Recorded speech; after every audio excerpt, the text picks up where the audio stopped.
What would you do if the one place that held your family's memories, your father's legacy, was threatened at dawn by someone wielding a badge and a rulebook? Stay with me, because this isn't just a fight for a dock. It's a battle for everything a family can lose. And what happens when a community finally decides enough is enough? A badge glinted in the pale morning light, pressed inches from my face, an inch too close for comfort. Step aside. Official business, she snapped, her words sharp as broken glass, waving her laminated ID like it was a search warrant and not just another prop in her campaign of intimidation. My hands tightened on the porch railing, knuckles whitening. The world shrank to the creak of old wood beneath my boots, the sour breath of authority, and the distant thump of my heart in my ears. For a second, the scent of pine needles and old lake water rose up, grounding me in the moment, reminding me exactly what was at stake. Karen stood on my porch, chin lifted, flanked by two silent board members, clipboard man and silent woman, always her shadowy entourage, smug as a warden with the keys to a kingdom that wasn't hers. She didn't even glance at the dock, my father's dock, where my son, bundled in last night's blanket, was still curled up after a cold night in the cabin. Her attention was fixed on me, daring me to flinch first. I could feel the eyes of the neighborhood, dozens of faces hidden behind thin curtains, watching, judging, waiting to see which way the wind would blow. I didn't move. I met her stare, let the silence stretch out, thick and brittle. She expected fear, a quick surrender, the way most folks gave in when that badge came out. But this was Timberlake Pines. I'd walked these planks since I was a child, learning the curves of every rail, every knot in the boards. I remembered the feeling of my dad's strong hands guiding me along the edge of the dock, the stories he told about fighting for every inch of this land when the first HOA forms were shoved in mailboxes. Karen didn't know what she was up against. Drop a like if you've ever wanted to stand up to unreasonable rules like this, and subscribe to see how this strategy plays out. That badge doesn't mean a thing here, I said, voice steady, never breaking eye contact. You're trespassing. And you know it. Her smirk wavered just a fraction, but she recovered fast, flicking her ID closer, like she could will her authority into existence by sheer force. Still, the crack had appeared, and I saw it, a small, cold reversal, power shifting, if only for a heartbeat. You ever feel that moment, that shiver in your gut when you realize the fight isn't just about you, but about something you were born to defend? Hold on to that, because what happened next changed everything I thought I knew about standing my ground. She looked past me, scanning for weakness, searching for a sign that I might cave. My son's voice drifted through the cracked cabin door, soft and hopeful, asking if he could go down to the water. I didn't turn, but I felt the tug. I needed Karen to see that I wasn't backing down. Not now, not ever. I'm Daniel. They call me stubborn, a troublemaker, a headache for the HOA. What they don't say is that I'm the only surveyor who can read these boundary lines in the dark, the only one who knows where the history is buried, every stone, every post my father placed. My dad taught me every inch of this land before I even learned my own address. I swore I'd keep this cabin safe for my son, just like he did for me. This isn't just a vacation spot. It's the last piece of him I have left. They said I broke the rules by fixing the dock without a permit, that the old weathered boards were a liability. But I knew the truth. Karen was rewriting the book to fit her own agenda, and my family's legacy was just collateral damage. My father died on these waters. My son learned to fish off this dock. The boards are splintered and gray, but they're ours, and every nail in them is a memory I refuse to give up. You ever watch someone try to erase your history with a single piece of paper? That's what this was, a raid, not an inspection. I wasn't just fighting for lumber and nails. I was fighting for a promise. And somewhere behind me, I knew my son was listening. That's what made this war different. This time, the stakes were a child's inheritance and a father's word. Where are you watching from right now? Maybe you know what it's like to feel the weight of generations pressing down, or to hear the laughter of someone you miss echoing across the water. Maybe you've stood in a doorway, daring someone to take away what little you have left of a loved one. That's what was at stake when Karen set foot on my porch that morning. She thought her badge would be enough. She thought intimidation could win. She was wrong, because when you threaten a family's legacy, you're not just enforcing rules. You're starting a war. And I was ready. She just didn't know it yet. She left muddy footprints on the steps, each one a mark of her confidence, a deliberate scar on the history of my home. As Karen turned away, the boards groaned beneath her, the sound echoing after she vanished down the steps. Her two companions, clipboard man, always scribbling, and the silent woman, who never seemed to meet anyone's gaze, fanned out across the gravel path like sentries. The air outside had shifted, as if the whole lane was holding its breath, bracing for the next blow. By the time Karen reached the curve by the old maple, the neighborhood had started to stir. Curtains twitched open. Lights flickered in kitchens where morning routines were suddenly shadowed by the threat taped to front doors. The sky was a flat gray, the kind of weather that made everything feel heavier. I watched as Karen pinned a violation notice to Mrs. Lawson's. The paper curled at the corners, already surrendering to the damp, but the red urgent stamp bled through like a wound. Mrs. Lawson was a fixture of Timberlake pines, her hands always busy with knitting or tending roses.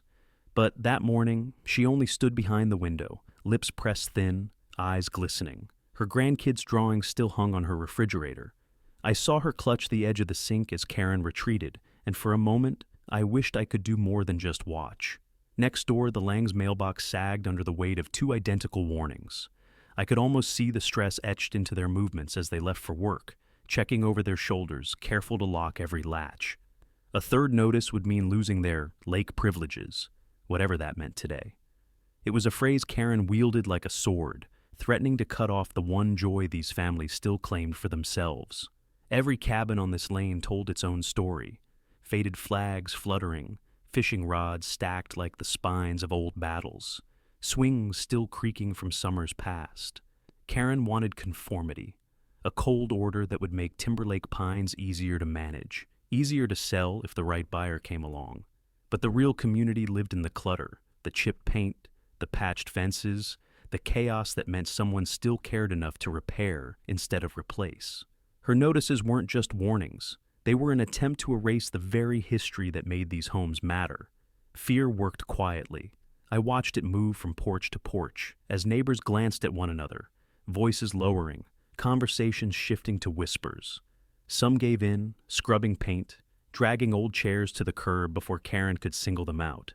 Others, like Mrs. Lawson, just tried to disappear, calling distant family, weighing if it was worth staying. I wanted to believe someone would stand with me, but old wounds ran deep, and Karen's power was built on keeping us apart. She found strength in silence. People gossiped about Karen in the parking lot, shot her tight smiles at meetings, but their eyes always flickered away when she passed. For every neighbor she shamed into compliance, there was another who quietly mourned what Timberlake Pines was becoming. Friends told me to just fix what she asks, as if that would make it stop. But the truth was, it never stopped. The rules changed like the seasons, and the target was always moving. That morning, as Karen looped back toward my place, she slowed near the dock, letting her gaze linger on the battered boards. Maybe she was calculating her next move. Maybe she was already picturing the next violation she'd invent. My son, still rubbing sleep from his eyes, sat at the edge, swinging his legs and clutching the fishing pole my dad once held. It was a picture of innocence, and for a flicker, Karen hesitated, but only for a moment. Another box on her checklist, another tradition to erase. I thought about last fall, when the Johnsons lost their spot by the water. Their youngest Ellie, a girl with wild hair and a nervous smile, stopped coming on weekends. The dock was emptier. The air felt a little colder. That's how Karen worked, removing laughter one family at a time, calling it improvement, as if you could measure joy in property values. She didn't care about safety or community. It was about control, about remaking Timberlake Pines in her own image. Across the road, Rick's shadow appeared at his window. He'd served on the board for years, back when things were settled by handshakes, not certified mail. Now he looked smaller, shoulders rounded by the weight of compromise. I wondered if he remembered the bonfires my dad used to build, the way people came together before rules divided them. For a heartbeat, our eyes met, two men holding a line no one else could see. Every notice posted, every mailbox stuffed, was a new line drawn in the sand. This wasn't just my fight anymore. It was a slow, silent war for the soul of Timberlake Pines. Karen thought fear would keep us quiet forever. But as I watched Rick hesitate and Mrs. Lawson wipe her eyes, I felt something shifting. The question wasn't if someone would finally push back, it was when. Rick's screen door rattled as he stepped out, the sound sharp and thin against the hush that had settled over Timberlake Pines. I saw him pause, one foot on the porch, the other hanging back as if he might retreat. His coffee mug trembled just enough to spill a dark line across his knuckles, though he pretended not to notice. His eyes swept between Karen, now pinning her third notice of the day, and me, still standing on my steps, arms crossed, the stubborn kind of stubborn my dad always admired. Rick looked tired, older than I remembered, as if a dozen years had hit him all at once since the last bonfire we'd shared. Rick was one of those men the neighborhood used to rely on, retired firefighter, always the first to lend a hand, with a laugh that could cut through any tension. I remembered summers where he and my dad swapped stories out by the water, building the kind of trust that used to mean something. But this morning, the lines around Rick's mouth were deeper, his back curved forward, his shoulders heavy with invisible weight. He gripped the mug tighter, like maybe the warmth would lend him strength. Karen called to him, voice false and bright, slicing through the quiet. "Beautiful morning, isn't it, Rick?" He didn't meet her eyes, just nodded, staring down at the cracks in the wood at his feet, the same cracks my father patched with old nails a decade ago. Karen didn't wait for a real answer. She kept moving, dropping warnings like breadcrumbs, the silent woman at her back, clipboard man scribbling every detail. Rick lingered, shuffling his feet, head turning from me to Karen, then back to me. I could almost feel his conflict, the tug-of-war between the man he was and the compromise that held him in check. For a second, his lips parted, maybe to speak, maybe to apologize, maybe to stand up. But then he pressed them together and dropped his gaze. That small defeat stung more than Karen's threats. I remembered how, after a spring storm years ago, Rick and my dad rebuilt the dock together, slapping each other's backs and teaching my son how to tie the right knot. There was no HOA then, just neighbors. I wondered if Rick blamed himself for what Timberlake had become, for how the board's petty wars and Karen's endless rules had worn us all down. Sometimes I caught him watching the lake like he was searching for something he'd lost. Karen finished her rounds and glanced back at Rick, then at me. Her stare was a silent dare. Say something, challenge me, pay the price. Rick ducked inside, shutting the door just hard enough to echo across the lane. Through the window, I caught a glimpse of him, shoulders hunched, forehead pressed to the glass. His wife Marla hovered nearby, worry carved into her brow. They'd been here long enough to know the cost of taking sides. I stepped down from my porch, the weight of the morning pressing heavy in my chest. The neighborhood felt smaller, tighter, as if Karen's shadow stretched across every yard. Across the lane, Mrs. Lawson struggled to peel the notice from her door, her fingers shaking. I crossed over, offering a nod, but she turned away, afraid that even kindness might make her a target. Fear works like that, spreading quietly, settling deep. A few cabins down, the Lang kids hid behind the curtain, watching their father pace the living room. I tried to remind myself that the only way to break a cycle was to be the first to do it. But standing in the chill, feeling the eyes of my neighbors on my back, the memory of my father's voice in my ears, I wondered if I had the strength. Every instinct said to fight, but doubt was loud. Behind me, Rick's door cracked open again. He stepped out, looked both ways, and called softly, "Danny." His voice barely carried, brittle as the frost still lingering in the shadows. "You be careful."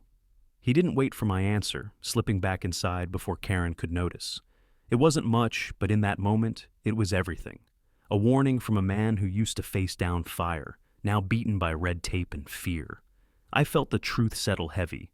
Rick was still in there somewhere, just buried under years of caution and regret. That's when it hit me. This battle wasn't just about me or my family. It was about every person who'd lost something to silence, who'd been forced to look away when the cost of speaking up felt too high. Karen's power didn't come from her rules or her fake badges. It came from making good people like Rick doubt themselves, one act of intimidation at a time. As I walked back to my porch, my son met me at the steps, eyes wide and uncertain. I ruffled his hair, trying to muster a smile. In the distance, Karen's voice echoed across the water, reading out the next name on her list, sealing the fate of another neighbor. Change, I realized, never started with shouting or broken rules. It started in these quiet moments, in small acts of courage, the kind that build slowly until something finally gives. By mid-morning, a strange quiet settled over the lane, as if the cabins themselves were bracing for another blow. Karen's SUV idled at the end of the gravel, exhaust curling up in lazy spirals. I watched from my porch, arms folded tight, my son beside me doodling in the condensation on the railing. Every so often, he glanced at the lake, then at me, searching for some signal that things would be all right. I kept my voice low and steady, trying to offer comfort I barely felt myself. Karen and her entourage regrouped under the towering pine near the community board. The clipboard man stacked another set of violation forms, shuffling the pages with a nervous energy that didn't quite match Karen's rigid composure. Even the birds seemed to keep their distance. The usual chorus was missing, replaced by the hum of the SUV and the occasional slam of a cabin door. Neighbors moved through their routines like ghosts, some peeking from behind curtains, others shuffling down driveways to collect mail with eyes glued to the ground. Timberlake pines used to echo with kids' laughter and the ring of morning greetings, but lately the only sound was the dull snap of paper being taped to wood. With every notice, the gap between us widened. I felt it in the glances people exchanged, in the careful way voices dropped whenever Karen was near. Just after 10, Karen made her move. Clipboard man shadowed her, scribbling everything she muttered, while Silent Woman checked house numbers against her list. Karen's voice drifted across the yards, sharp and clinical. She lectured the Langs about mandatory color schemes, rattling off rule numbers and fines, all in the name of community standards. I caught the exhaustion in Mrs. Lang's eyes as she nodded along, her hand gripping the porch rail so tight her knuckles blanched. The Langs had repainted their place twice this year already, desperate to keep up with shifting expectations. But it was never enough. The kids who once ran barefoot through the grass now watched from inside, pressed to window panes. Their laughter had faded, replaced by whispers and the constant hum of worry. I recognized that exhaustion, the urge to give in, to let go of every battle just to have one day of peace. But then I'd look at my son, sitting on the dock, feet dangling inches above the water, and I'd remember what was truly at stake. This wasn't just about a dock or a coat of paint. It was about holding on to a piece of our story, my father's legacy, my son's inheritance. Karen saved her sharpest words for me. She stopped at my property line, sunglasses flashing, arms folded as she gestured toward. The dock. You're still out of compliance, Daniel.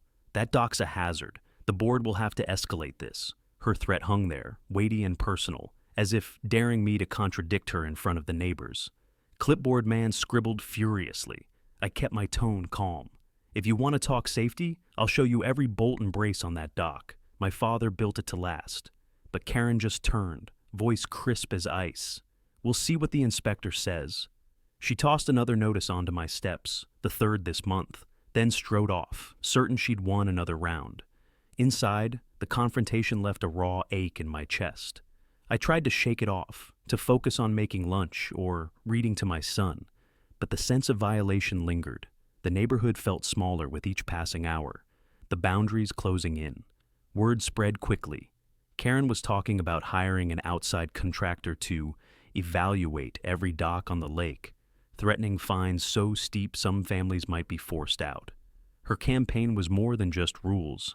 It was about pushing out anyone who didn't fit her vision of order. I saw Mrs. Lawson on her porch, gripping her latest notice, lips pressed to a thin, determined line. She met my eyes for the first time all season and didn't look away. Across the street, Rick watched from his porch, his own notice pinned to the mailbox. The seeds of resistance were there, buried beneath years of caution, waiting for the right moment to grow. I took my son down to the dock after lunch, needing to touch the old boards, to ground myself in something solid. The wind whipped up small waves, making the water sparkle, and I traced my father's initials carved into the railing. Rough, weathered, but still clear. This was more than wood and nails. It was a promise, a boundary Karen would never understand. That afternoon, I made a decision. I wouldn't let her escalate unchecked. She might have the badge and the board, but I had something stronger, the truth, the memories my family had built here, and a community that was closer to breaking its silence than she realized. As the sun dipped behind the trees, I caught Rick's gaze. He nodded, just once, a silent agreement that maybe, just maybe, change was finally coming. Later that evening, with the sun melting into the pines, Timberlake Pines felt like a place on the edge, neither peaceful nor yet at war, just waiting. The quiet was different than before. You could feel it in the way the light hung, in the way neighbors lingered a little longer by their windows, or paused with a hand on the latch listening. I sat on the edge of the dock, letting the cold seep through my jeans, running my fingers along the rough, familiar grain. The water lapped gently, each wave echoing memories from 100 evenings past. Inside, my son's silhouette glowed in the golden light of the cabin, small and safe for now, though even he seemed to sense the storm gathering outside. I let. My thoughts drift to the stories my father used to tell me, about standing your ground, about how sometimes holding on to something wasn't about stubbornness, but about keeping a promise. His words had guided me through harder nights than this. I heard footsteps behind me, lighter, hesitant, not the heavy stride of Karen or the shuffling of her clipboard man. It was Margie Tran, a friend since childhood, always quick with a joke or a pie. Tonight, her usual smile was gone, replaced by the wary look of someone carrying a burden. She glanced back toward her own cabin, then sat next to me on the dock, knees tucked to her chest. Her voice was just above a whisper. She's talking about calling county inspectors. Said it's time for outside eyes on the docks, yours especially. The words landed cold. County inspectors meant the conflict would move from HOA threats to real legal pressure, strangers with authority, and the power to make life difficult. I steadied myself, voice flat but careful. Did she say when? Margie nodded, picking at a thread on her sleeve. She was at the board office all afternoon, making calls. Said she had evidence. Wants an official citation, maybe more. Her eyes flickered to the old cabin. She's gone too far, Daniel. You need to be ready. This isn't just about your dock anymore. She wants to make an example. I thanked her and promised not to use her name. She handed me a folded flyer, an invite to the next board meeting. On the back, in her neat print, was a note. Rick knows more than he's letting on. He saw something last week. Ask him. I felt a surge of gratitude, but also a deeper sense of urgency. Rick had always been observant, quiet, sometimes stubborn. If he'd noticed something, it might be what I needed to finally turn the tide. As dust settled, I pulled out the faded property survey my dad had left me, spreading it across the kitchen table under the glow of a weak bulb. I traced the boundary lines with my finger, double-checking every marker, every foot of shoreline that was ours. I knew Karen had no right to send anyone, let alone herself, onto my land without a court order or county permit. But rules, like boards, could be bent or broken when someone with power decided it was their turn. Discovery rarely arrives like lightning. It's a slow, persistent gathering, a detail here, a memory there, the small acts of neighbors who refuse to look away. I remembered last fall when Rick dropped by after a board training session Karen hosted. He'd seemed unsettled, brushing off my questions, but his discomfort lingered. Now, with Margie's tip, I wondered if he'd witnessed something he couldn't ignore. My son wandered in, rubbing his eyes, his voice small. We're not leaving, are we? I pulled him close, feeling the steady thump of his heart against my chest. No, buddy, we're not going anywhere. My words were both a promise and a prayer. I let him drift off. In my lap, the rhythm of his breathing grounding me, reminding me why I was still fighting. When he was asleep, I turned to the law, searching county ordinances, comparing statutes to every HOA clause I'd memorized. The law was clear. Unless a property was condemned or an imminent hazard, the county couldn't just storm in because a neighbor complained. I printed out every relevant section, highlighted passages, and started a fresh folder. This was preparation, not just for me, but for anyone who'd come next. The moon was high by the time I stepped onto the porch. The lake shimmered, reflecting the uncertain future. A few lights still burned in neighboring cabins. Mrs. Lawson's, Rick's, Margie's, small beacons in the dark. For the first time, I felt the first real spark of hope. Karen could call in every inspector in the county, but I had knowledge, community, and the beginnings of a case. And maybe, just maybe, I had an ally in Rick. Sleep that night was a shallow thing, broken by the constant creak of settling logs and the ripple of water against the dock. Every shadow seemed longer, every wind gust a warning. I lay awake replaying Margie's words, the note scrawled on the back of the meeting flyer, and the way my son clung to my arm before finally drifting off. By sunrise, my nerves were taut, senses sharp. I moved quietly through the cabin, making coffee strong enough to burn away the fatigue, laying out every document, survey, and law printout I'd gathered. Each sheet of paper felt like another shield in the battle I knew was coming. My son woke early, rubbing his eyes and asking for pancakes. I did my best to keep the morning normal, but even he seemed restless, eyes darting to the lake and then back to the road. I gave him small chores, feeding the birds, tidying the porch, but it was clear we were both waiting for something. When the county sedan finally rolled up, the tension snapped. A white car with a county seal eased down the lane, moving slow as if it knew the weight of what it carried. Karen's SUV was right behind, crawling like a shadow, her smirk clear as she caught my eye. Clipboard man trailed in his own battered sedan, parking a few cabins down. Neighbors appeared on their porches and front steps, drawn by the spectacle. Some watched openly, others peered through slats in the blinds. Mrs. Lawson hugged her shawl tighter. Rick stood with arms folded, jaw tight, a silent witness to the showdown. I stepped outside as the inspector, a sturdy woman in boots and a county windbreaker, greeted me. Her voice was brisk but polite. "Complaint from your homeowners association. We have to inspect your dock and immediate surroundings." She handed me an official notice, her eyes flickering to the survey in my hand. "We'll be thorough, mister. Carter safety is important." Karen hovered behind her, barely containing her satisfaction. "He's been making unauthorized repairs, ignoring HOA rules. The whole dock is a liability." I nodded, letting the inspector move past me, every sense alert. She walked the length of the dock, tapping each board, examining the pilings, jotting notes. My father's careful work, reinforced beams, hand-sanded rails, every bolt set tight, held up under her scrutiny. The water shimmered below, silent witness to 1,000 family stories. A loose crowd had formed, neighbors in pajamas, kids in bare feet, Margie clutching a mug. The inspector finished, returning with her clipboard.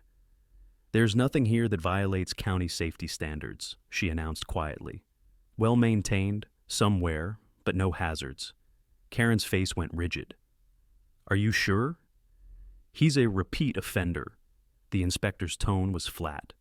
"We don't enforce HOA guidelines. We enforce county law.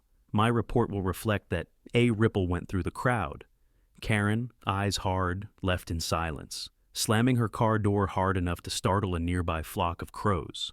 Inside, the relief was real but fragile. My son hugged me hard, face pressed to my chest. "Are they gone for good?" he asked.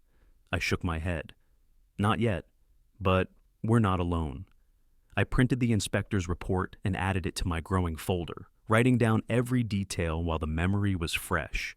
Karen's interruptions, the crowd's tension, the inspector's measured words. Each moment was a small victory, proof that not all power is unchecked.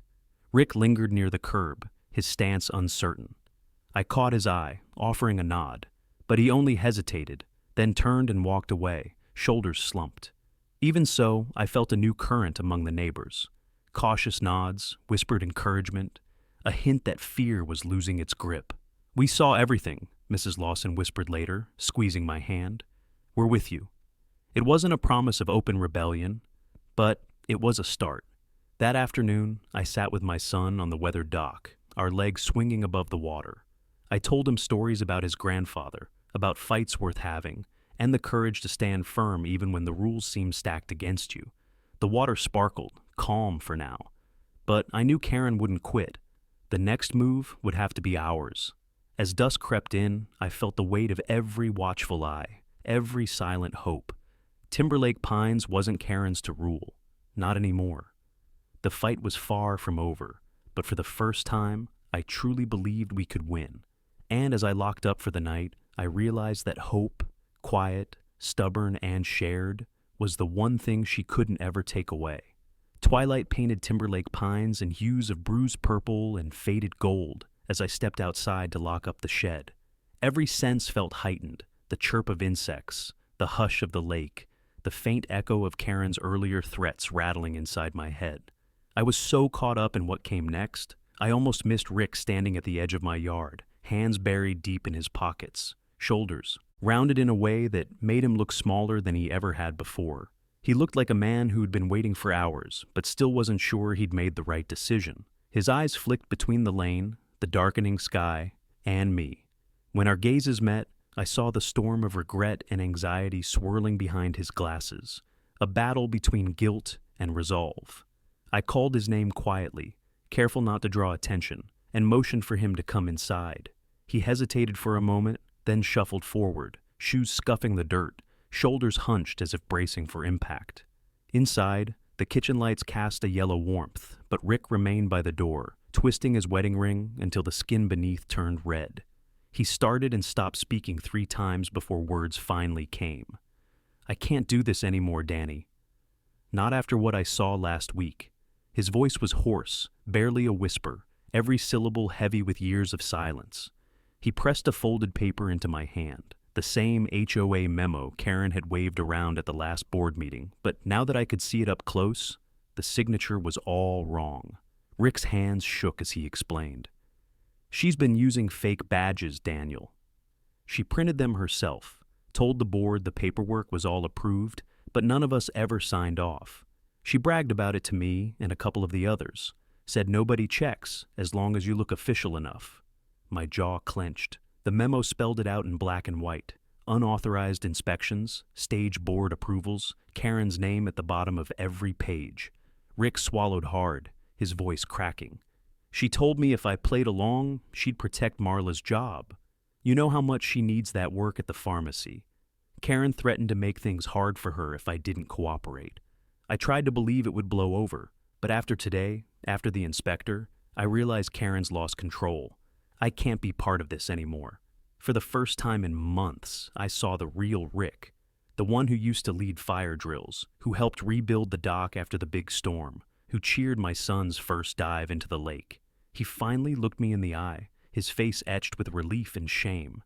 "You're the only one who hasn't given up, Daniel. The others, they're scared.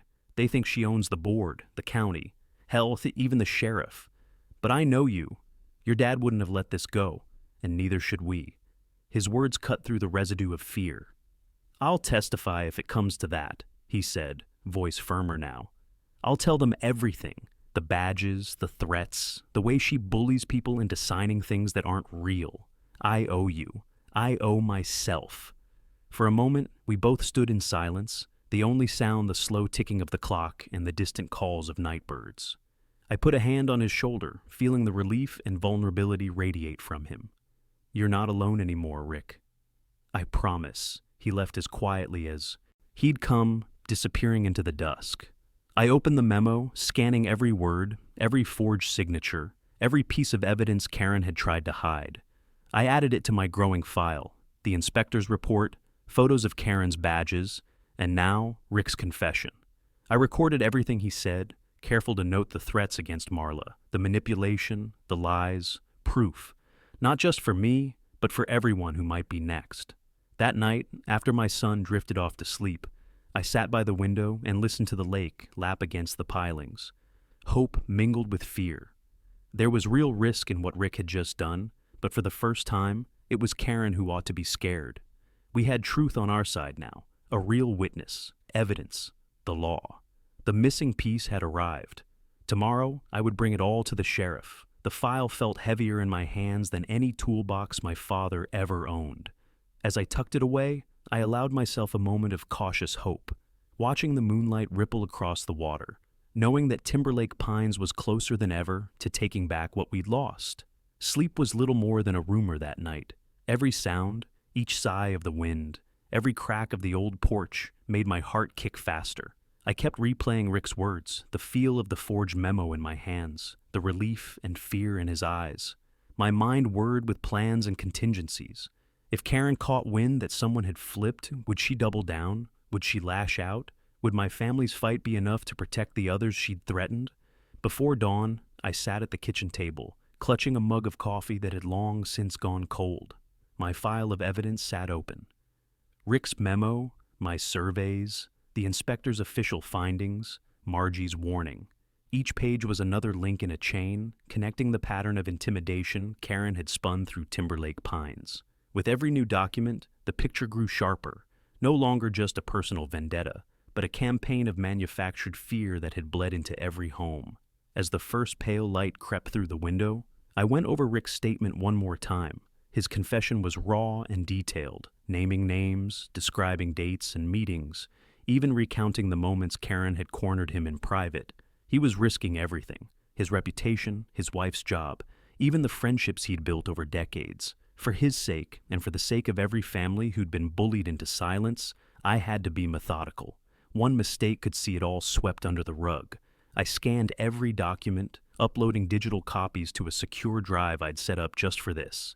Then I sorted everything into 2 folders, one for the sheriff and one for the county legal counsel, in case Karen tried to bury it at the local level. My hands shook only once when I realized how much of my own handwriting had become a record of conflict and loss.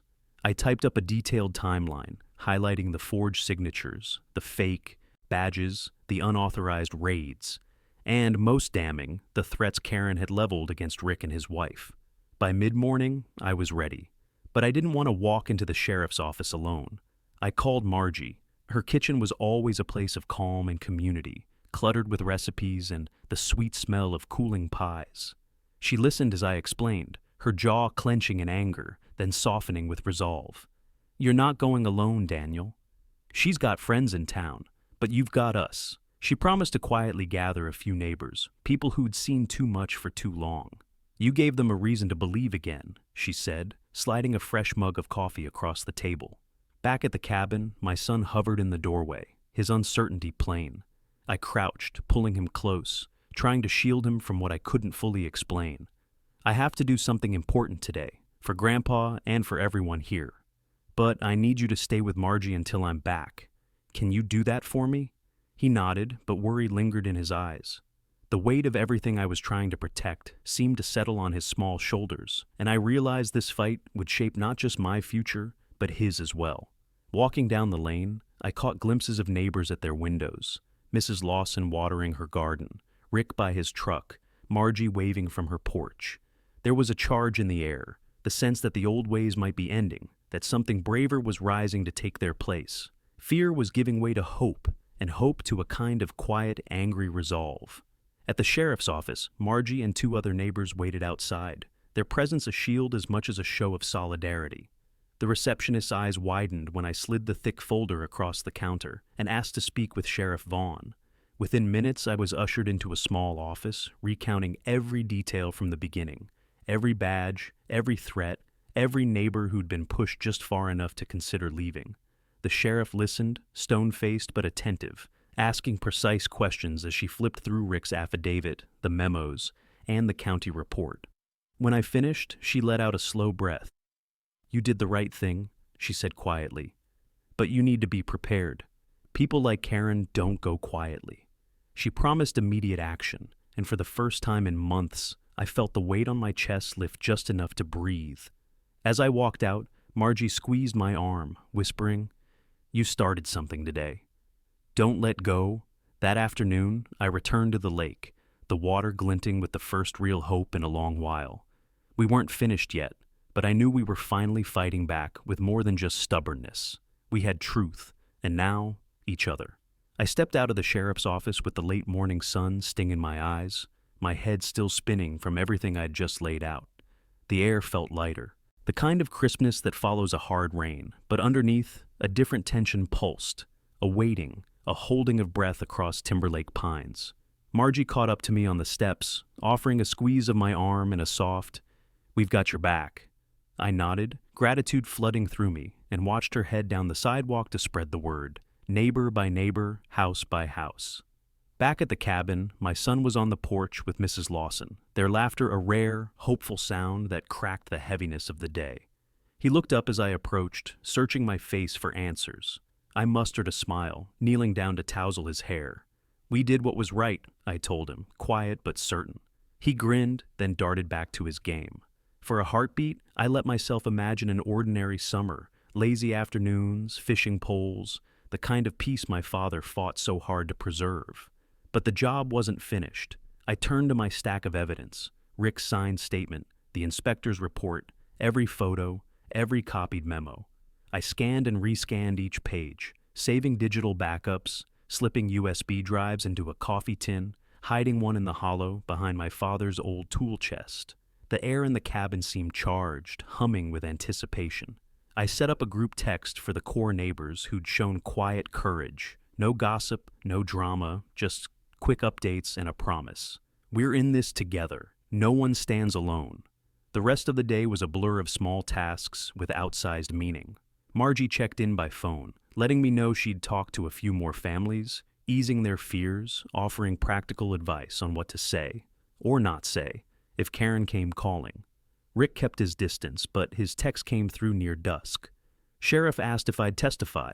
I said yes. Ready when you are. My heart thudded. For the first time, it wasn't just hope, it was momentum. Karen herself was nowhere to be seen that afternoon. Her SUV was missing from its usual perch near the entrance. Still, her shadow lingered. Whispers rippled through the community. Some said she was planning a last-ditch board meeting. Others heard rumors of evidence she'd cooked up to save face. The uncertainty kept people close to home, doors half open, eyes always scanning the lane. But something fundamental had changed. The fear was still there, but it had been joined by a stubborn kind of readiness. A community learning to lean forward, not back. Neighbors I barely knew began stopping by on their walks. "If you need anything, just holler," said Mr. Tran, handing me a bag of garden tomatoes. "I'm tired of being scared," muttered one of the Lang boys, eyes hard with new resolve. Even the Lang's kids who'd spent the summer behind closed blinds played in the grass again, glancing toward the lake like they might finally return to the water. For the first time in months, I saw Timberlake Pines as it could be, a patchwork of families, tired of hiding, on the cusp of standing up for one another. That night, I sat on the dock with my son, letting the cool air soothe my nerves. He asked about Grandpa, about whether he'd be proud of what we were doing. I stared out at the lake, remembering my father's quiet strength, the way he faced down adversity with a smile and a plan. "Grandpa would tell us to finish what we started," I said, my voice catching on the memory. "He'd say, 'Don't let anyone take away what's yours, not if you can help it.'" My son nodded, hugging his knees to his chest, and for the first time in a long time, I felt like I could breathe. Later, as I double-checked locks and tidied up paperwork, I caught a text from Margie. "Karen's rallying the board. Stay alert. We'll be ready." I lay awake that night, the group chat pinging with quiet affirmations, neighbors sharing stories, offering backup, promising to speak up if things got ugly. Sleep was slow to come, but I felt a different kind of exhaustion, one laced with resolve instead of fear. We weren't just surviving anymore. We were getting ready to reclaim what was ours. If Karen came back swinging, she'd find more than just one stubborn family waiting for her. She'd find a community awakened, anchored by memory, and determined to make Timberlake Pines a place where fear no longer called the shots. Morning arrived sharp and cold, the kind of morning that prickled along your skin and made every sense feel raw. I woke to the sound of my son's laughter mixing with Margie's voice. She'd brought over muffins and the latest news. "Karen called an emergency board meeting," she said, voice low, eyes full of meaning. "She wants to put this all to rest today." My heart hammered against my ribs. This was the moment everything had been building toward. I called Rick as soon as Margie left. His voice was steadier than I'd heard it in weeks. "Sheriff's expecting us before the meeting," he told me. "She wants all the evidence. And she wants witnesses." I told him I'd be there. By the time I hung up, my hands were trembling, not from fear but from adrenaline. My file folder was heavier than ever, full of memos, signed statements, inspectors' reports, even photos of Karen's counterfeit badges. I could feel the weight of every neighbor's hope and every sleepless night pressing on those pages. The community center parking lot was already half full when I arrived. Neighbors gathered in small knots, trading rumors and sharing nervous glances. Some held stacks of violation notices, others clutched steaming cups of coffee, all waiting for a sign that things might finally turn. Margie moved through the crowd like a calming wind, offering smiles and encouragement, her quiet strength steadying everyone she touched. Mrs. Lawson was there too, her posture straighter than I'd seen in years, determination shining through her gentle eyes. Even the Lang boys stood tall, their parents, beside them for the first time in months. Karen arrived fashionably late, SUV gleaming, sunglasses perched like armor. Two board members followed her, once loyal, now wary, their confidence already shaken by the shifting tide. Karen strode up the steps with her usual bravado, fake badge glinting in the pale light, ignoring the stares that followed her. Only when Sheriff Vaughn's cruiser pulled in did she falter, her pace slowing as the sheriff stepped out, clipboard in hand, expression calm but implacable. Inside, the room was electric, shoulders pressed shoulder to shoulder, whispers crackling in the air. Karen took her place at the head table, flanked by board allies, doing her best to project control. The sheriff sat to one side, her presence radiating authority that Karen's badge could never match. I found a seat in the front row, folder on my lap, Rick and Margie beside me. My son sat between us, eyes huge but brimming with pride. I squeezed his hand, grounding myself in his faith. Karen launched into her usual speech, all community values and strict enforcement, voice sharp with old confidence. She rattled off numbers, brandished her badge, tried to reclaim the power she'd ruled with for so long.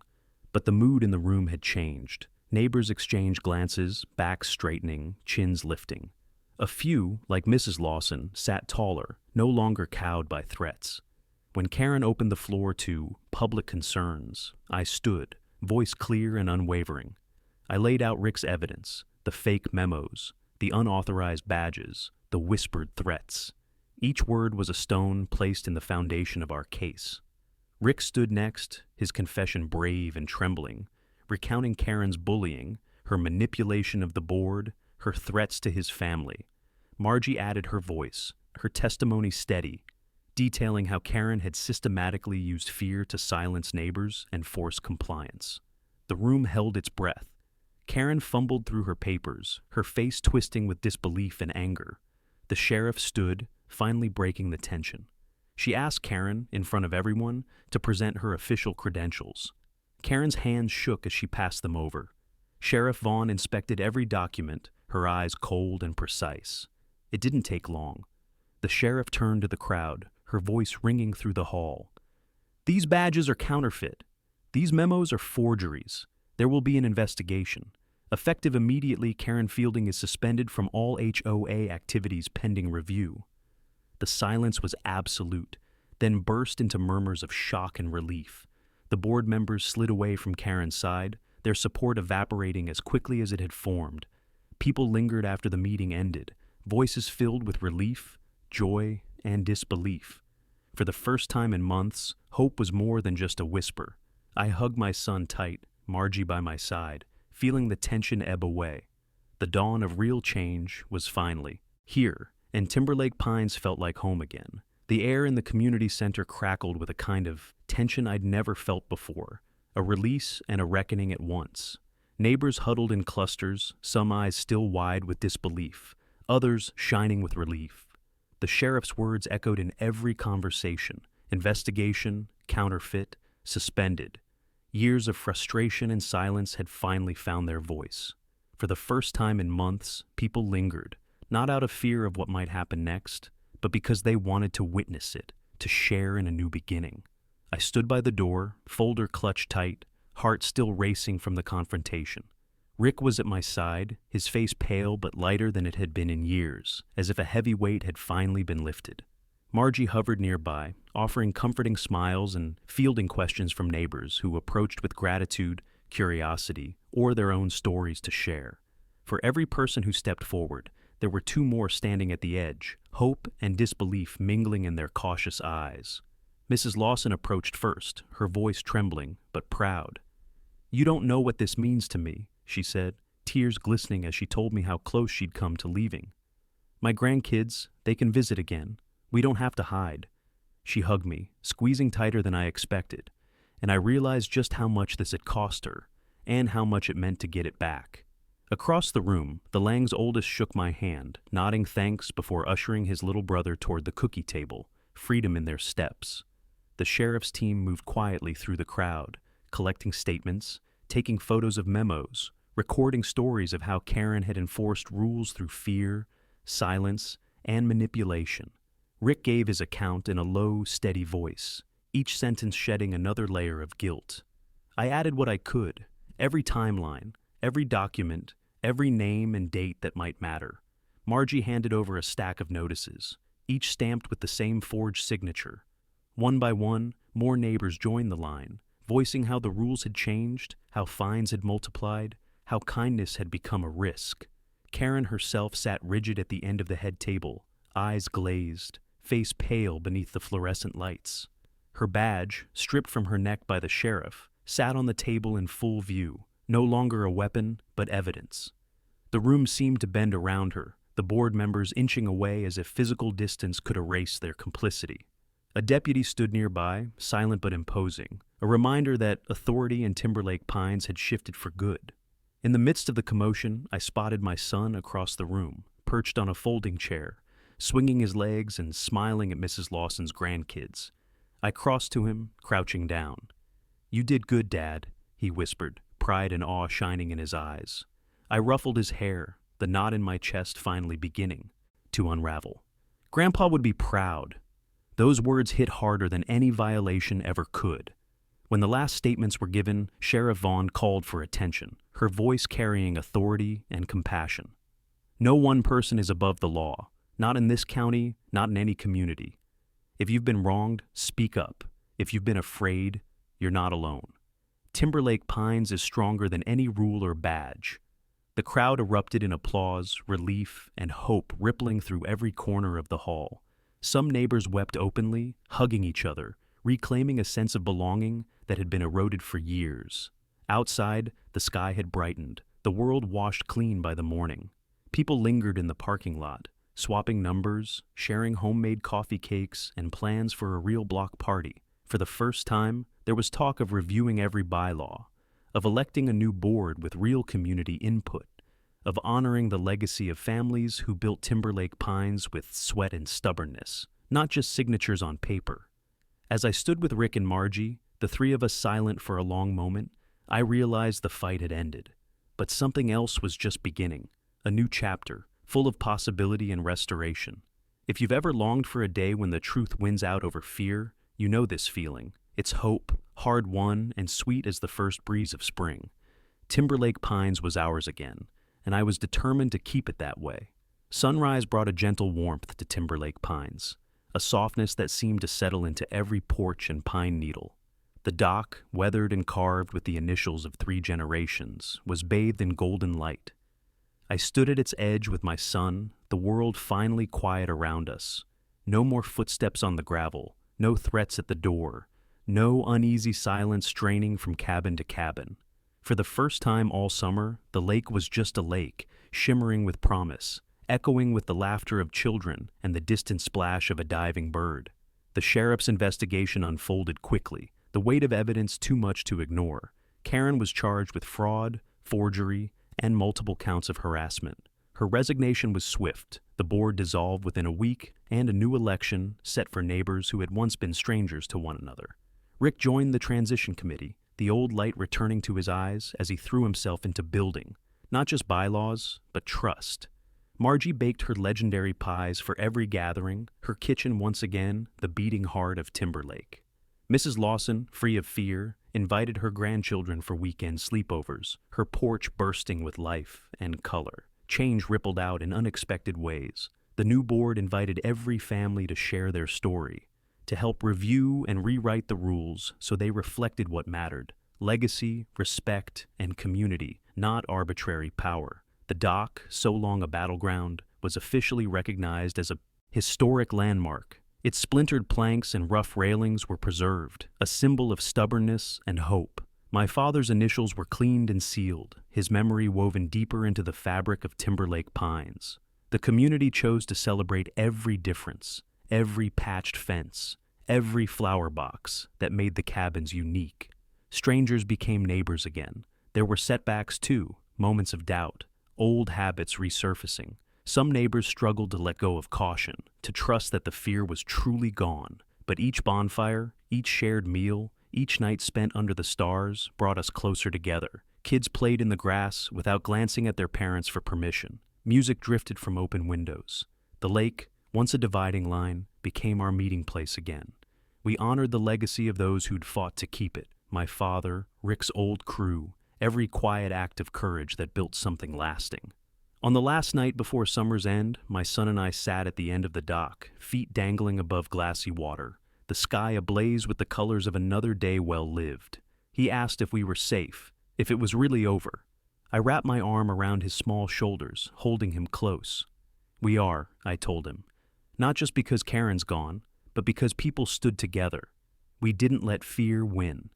In the hush that followed, I allowed myself to believe it.